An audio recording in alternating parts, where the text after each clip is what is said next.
Hello, my name is Juniper, and I'm 37 years old. I never thought I'd have a story like this to share, but here it is. Get ready, everyone, because it's quite a ride. One sunny afternoon, my in-laws, Margaret and Julian, came to our house after a long-awaited vacation. They had always wanted to visit America, and I was happy to have them stay with us. Since they lived in France, we didn't get to see them often. From the times we did spend together at family reunions and chatting online, I thought everything was fine between us. But I was wrong. Without me knowing, my mother-in-law and father-in-law were planning something bad to hurt my daughter and me, and I didn't realize it for a long time. I had no idea their visit would uncover a hidden layer of bitterness and hostility behind their friendly appearance. "How are you?" "I'm good, Grandma." "Hi, Grandpa." "How was your flight?" "It was tiring." "I'm really exhausted. I need a nap." "Not before you have some refreshments first." "Ah, Juniper, you spoil me." "Hello, Mom. Hello, Dad. I'm glad to see you're doing well." "Yes, yes, my son. We made it. Thank God."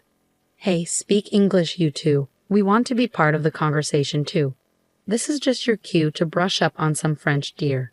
From this conversation, you'd think we were just a big, happy family." "I thought so too. But what happened next will make you rethink those overly nice family members you have. You see, if it wasn't clear before, I'm married into a French family, taking on a new culture and language with my husband, Nicholas. While I hadn't become fluent in French, I knew enough to sense when something was wrong. Margaret and Julian always acted warm and loving when Nicholas was around, hiding their true feelings about me and my daughter, Ashley. I began to see their true colors when my husband went to work. As a housewife, I spent most of my days at home, taking care of our household and family. With my in-laws visiting, I made sure to be home so we could catch up. Ashley had just finished her freshman year of university and was home for the summer, so she and I finally had time to spend with our relatives. I hoped for a joyful and harmonious time together, filled with games, laughter, and truly getting to know each other better. At first, everything seemed fine. But as the days went by, I noticed a strange pattern. My in-laws started speaking exclusively in French, deliberately excluding Ashley and me. We tried to be polite and didn't say anything out of respect. One day, Ashley asked, "Mom, why are they always talking in French now?" "Oh, sweetheart, it's okay. That's the language they're most comfortable with, so we need to be understanding." "I get that, but it's happening all the time now. I thought we'd get to hang out with them and have a great time together." "We will, sweetie, we will. Let's just give them time to adjust to America. It must be a lot for them to handle, okay? It'll get better. I know it will." So Ashley and I dismissed it as just a harmless quirk. But as days turned into weeks and their conversations grew harsh whenever I entered the room, my suspicions deepened. It became clear they were intentionally isolating us, keeping secrets within their private French exchanges. Ashley grew more and more curious about their behavior, feeling hurt because she really wanted to connect with her cool French grandparents, but they were making it very difficult. In an attempt to bring us closer together and bridge the gap that was forming, one day I proposed we play a game. The rules are simple. We'll go around telling each other 2 truths and 1 lie, and the rest of us will guess which one is the lie. Oh, that sounds fun, and it would be a good way to get to know each other. To our surprise, both Margaret and Julian didn't seem excited about the game. They looked bored and slightly irritated, sensing their discomfort and trying to be a good host. I decided to scrap the idea and ask them what they would like to do instead. "I would like to drink some tea and chat with my husband." "Oh, okay. Is it okay if Mom and I join?" "No." His outburst shocked us, but he quickly recovered. "I mean, no, my dear. We just would like to enjoy a quiet afternoon." "Okay, we understand. We're older, and these kinds of games may not be our thing. But you two never talk to us. You're always speaking in French. How dare you talk to us like this? So disrespectful. Were you raised on a farm? How dare you speak to my daughter this way? She's just a kid. She wants to hang out with you guys, but you're making it difficult. How can you say something so mean?" "Whatever. Let's go, Julian." Julian and Margaret stood up from the table, speaking loudly in French, not bothering to hide their words. I couldn't understand exactly what they were saying, but from their tone and body language, it was clear they were talking about us. And it wasn't nice. I felt too embarrassed to tell Nicholas when he came home that evening. I was afraid he would notice the tension at dinner. To our surprise, both Margaret and Julian were suddenly very nice to us, as if nothing had happened earlier. We were chatting as if we were one big happy family, but Ashley and I couldn't shake off the feeling that something wasn't right. Days later, fueled by curiosity and feeling betrayed, I decided to take action. While Margaret and Julian chatted in the living room, I discreetly reached for my phone and hit record. With shaking hands, I captured their voices and words, hoping to uncover the truth hidden in their secret conversations. After successfully recording their voices, I gained confidence. One day turned into 2, then 3, then 4, and soon I had collected recordings of their conversations spanning a week. I carefully gathered evidence, documenting whenever they spoke. I only had basic knowledge of French, so I couldn't understand everything they said. But as I listened repeatedly, I caught some rude words. I was afraid of what I might find if I translated everything, but I knew I had to uncover the truth. Luckily, I had a friend who spoke French. Camille was from Senegal and moved to the States as a baby. Although she grew up as an American, her immigrant parents made sure she could still speak her native language. She was the perfect person to help me decipher the information. I called her and asked her to come over. Once she arrived, I took her to the back of the house so Margaret and Julian wouldn't see her. Camille and I found a moment alone outside to talk. I poured my heart out to her, sharing all the strange behavior and my growing suspicions. Camille was incredibly supportive, promising to help me uncover the truth. From what you're saying, it sounds like you're talking about some shady stuff. But don't worry, I'll do my best to help. Thanks, love. You're a lifesaver. Just being a best friend. As I played the audio for Camille, her face went pale, and she started trembling. Camille, what's wrong? I can't breathe. Panic attack. She was gasping loudly for air, and I started to feel scared too. I never expected her to be so overwhelmed by what she heard. Fear gripped me as I tried to calm her down, doing my best to provide comfort. I hurried inside to get a glass of water and helped her lie down in the cool shade to calm down. I served her and massaged her skin until her attack subsided. Thankfully, I managed to help her without raising suspicion from Margaret and Julian, who were probably still gossiping inside. Ashley happened to be near her bedroom window and overheard the commotion. Worried, she rushed downstairs to check on us. I explained what happened, telling her that I secretly recorded her grandparents, and it was so disturbing that it caused Camille to have a panic attack. We were both horrified by what we might uncover when Camille was ready to talk. Once she had fully recovered and was safe in my bedroom with Ashley, Camille apologized for her reaction. Don't you dare apologize. You did nothing wrong. What matters is that you're safe now. Julian and Margaret didn't see you. They're outside in the front lawn, so Ashley and I managed to bring you upstairs. You really scared us, Camille, but I'm relieved you're okay. I probably should have warned you about my panic and anxiety attacks, but I wasn't expecting to hear such awful information. Tell us, Camille, what were they saying? Camille took a deep breath and a sip of water before relaying what she heard on the recordings. Juniper, Ashley, there's no easy way to say this. It seems Margaret and Julian want to.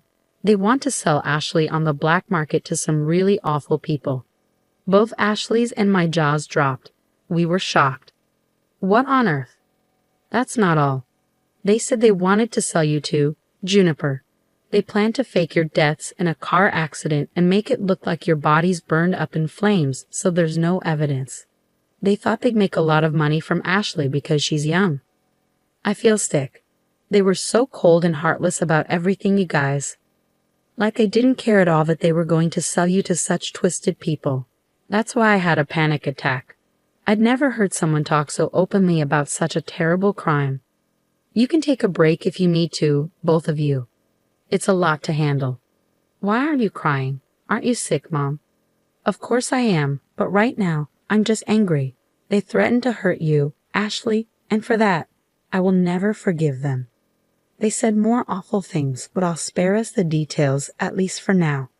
Camille, Ashley, and I felt extremely scared and sick.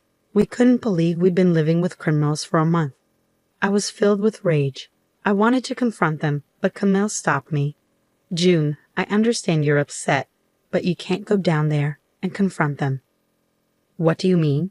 They threatened my daughter's life. I know, Juniper. I just don't think it's safe for you to confront them without a plan. You live with these people. Who knows what they might do if they feel threatened? You're right. We have an advantage because we know their plans. We can't lose that. So what's the plan? We're getting out of here. What? Yes. Pack your essentials and lock your door, just in case. I'll do the same. Camille, help Ashley while I call Nicholas. Okay, we'll be back when we're ready. Once they left the room, I couldn't hold back my tears. I felt so overwhelmed by everything I had heard, but I was relieved to know the truth, even if it was painful. I called Nicholas and told him everything. I explained how his parents had been treating us, the rude outburst towards Ashley, and the recordings with Camille's translations. I'm sure you'll understand what they mean. Camille didn't give all the details, but enough to know we're not safe here. I'm taking Ashley to Camille's house after I finish packing, but I had to tell you everything. I know it's a lot to take in. Yeah, that's a lot. I'm sorry I didn't tell you sooner about the other stuff. I thought I could handle it. I didn't want to upset you. Let me listen to the audio, okay? I'll get back to you. We ended the call, and I continued packing, keeping an eye on the window to see if Margaret and Julian were still outside. When I finished packing, Camille and Ashley returned to my room. Just then, I received a call from Nicholas. He sounded extremely upset. Who wouldn't be after finding out their parents were criminals? He said we needed to leave immediately and that he'd meet us at Camille's place. We quietly got into the car parked in the garage and drove off. Margaret and Julian saw us leaving and called me, but I ignored the phone. Once we arrived at Camille's house, I called the police and directed them to Margaret and Julian's house. 30 minutes later, Nicholas arrived at Camille's place. We hugged and cried for a while Camille updated us on the police raid. The police had arrested Margaret and Julian. Nicholas explained that before coming to Camille's, he had stopped at the police station to give them the evidence I had sent digitally. With the evidence, it was easier for the police to handle the case. Although we weren't there to see it, I'm sure Margaret and Julian were shocked as the police stormed into our home. They were swiftly arrested due to the serious crimes they were accused of. The once proud couple now stood exposed as the criminals they truly were. News of their arrest quickly spread throughout the community, causing shock and disbelief among our acquaintances and neighbors. It was surreal to experience such a dramatic event in our ordinary lives. The revelation of their involvement in human trafficking shocked the town, destroying the image of respectability they had carefully crafted over the years. The legal proceedings were difficult, but the evidence I gathered helped build a strong case against them. Their actions were exposed in court, leaving no doubt about their guilt. The jury, horrified by their crimes, unanimously found them guilty on multiple charges related to human trafficking and conspiracy. As the judge delivered the verdict, there was a sense of relief and satisfaction in the courtroom. Margaret and Julian, once respected by Nicholas, Ashley, and me, now faced the consequences of their actions. They were sentenced to long prison terms and would also face trial in France, where laws regarding such crimes are stricter. This meant we wouldn't see them for a long time, and given their ages, they would likely spend the rest of their lives behind bars. They were considered a serious threat to our family, and their sentences ensured they would be kept away from society. Good riddance. Their arrest and conviction made national news, serving as a warning to others who thought they could commit such crimes without consequences. It was a victory for justice and a reminder that everyone is accountable under the law. While the legal process dealt with their crimes, Ashley, Nicholas, and I focused on healing and rebuilding our lives. The betrayal by Margaret and Julian left lasting scars, especially for Nicholas. But we stood together, supporting each other as we navigated the aftermath of their arrest and worked to overcome the trauma we had endured. Our bond grew stronger through it all. Ashley, how are you feeling these days? You've shown incredible strength through everything, I asked, breaking the heavy silence that filled the room. Ashley took a moment to gather her thoughts before responding, her eyes reflecting a mixture of resilience and vulnerability. Honestly, Mom, some days are still really tough. But overall, I'm feeling better. Therapy has helped a lot, and expressing myself through art has been therapeutic. I still have moments of fear and doubt, but I'm learning to cope with them. Nicholas reached out, gently squeezing Ashley's hand in support. We're so proud of you, Ashley. You've handled this with such courage and grace. Remember, we're always here for you, no matter what. I nodded in agreement, feeling a swell of pride and love for my daughter. Yes, Ashley, we're here to support you every step of the way. We've come a long way, but there's still healing to be done. Let's continue to lean on each other and move forward together. With renewed determination and a shared sense of resilience, we embrace the challenges ahead, knowing that as a family, we could overcome anything. It hasn't been easy, Mom, but I'm making progress. Art has become my safe place, a way to express and let go of the pain, and therapy is helping me see things differently and trust again. We're so proud of you, Ashley. Your strength inspires us every day. We're here for you always. That's right, sweetheart. We're in this together, supporting and lifting each other up as we move forward. We've come a long way, and our future looks brighter. Thank you both. I don't know where I'd be without your love and support. We've faced challenges, but we've grown stronger. Now we have the chance to take back our lives and make a positive difference. Absolutely, my love. We've faced the darkest of times, but we've emerged stronger than ever. We won't let others' actions define us. Together, we'll build a future full of love, happiness, and fulfillment. We're a family, unbreakable. We've proven that. Let's keep supporting each other, healing, and building the life we deserve. We're stronger than ever, and we'll embrace every opportunity. The conversation was filled with a mix of emotions, from past pain to hopeful anticipation. As we continued our journey, we found comfort in each other, knowing we could overcome anything together and create a life of love and joy.